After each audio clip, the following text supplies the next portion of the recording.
একজন সাহসী মহিলাকে আমার পুরস্কার। নাকি ভয় দেখানো? একজন মহিলাকে ভয় দেখাবার জন্য দুটো আরশোলা পাঠানো যথেষ্ট ছিল। এটা আমি দিতে এসেছি। আমি কারো দান নিই না। এটা দান নয়, পাশে থাকা।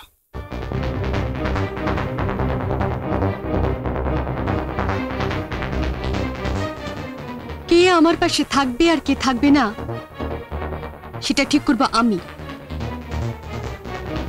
আমি মরে গেলেও কারো দান নেব না।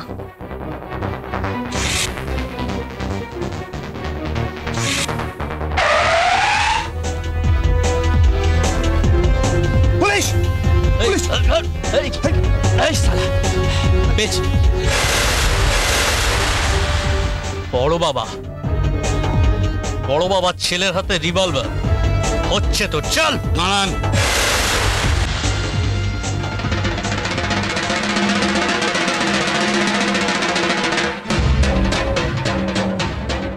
বড় বাবার ছেলেদের হাতে যেমন রিভলভার থাকে, সঙ্গে থাকে তার লাইসেন্স।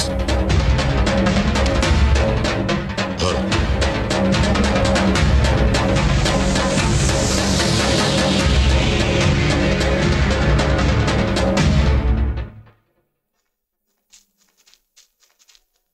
সরি।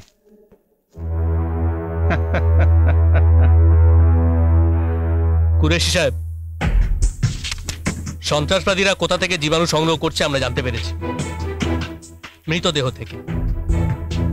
সমস্ত হসপিটালে সিকিউরিটি দেওয়ার মতো লোক আমাদের নেই। আপনাদের নিজেদেরই সাবধানে থাকতে হবে।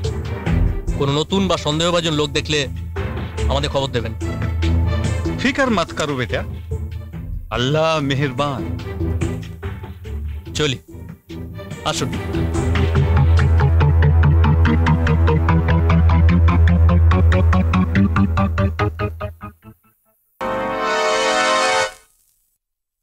বড় বাবা, ইনফরমেশন আছে।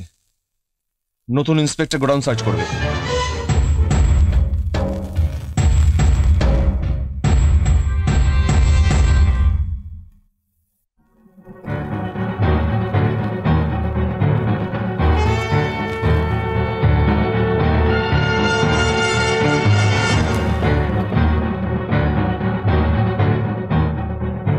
পুলিশ বড় বাবার গোডাউনে কি খুঁজছে? সে কৈফিয়ত কি আপনাদের দিতে হবে? নিশ্চয়ই দিতে হবে। এভাবে সাধারণ সৎ ব্যবসায়ীদের উপর জুলুম আর কতদিন চলবে?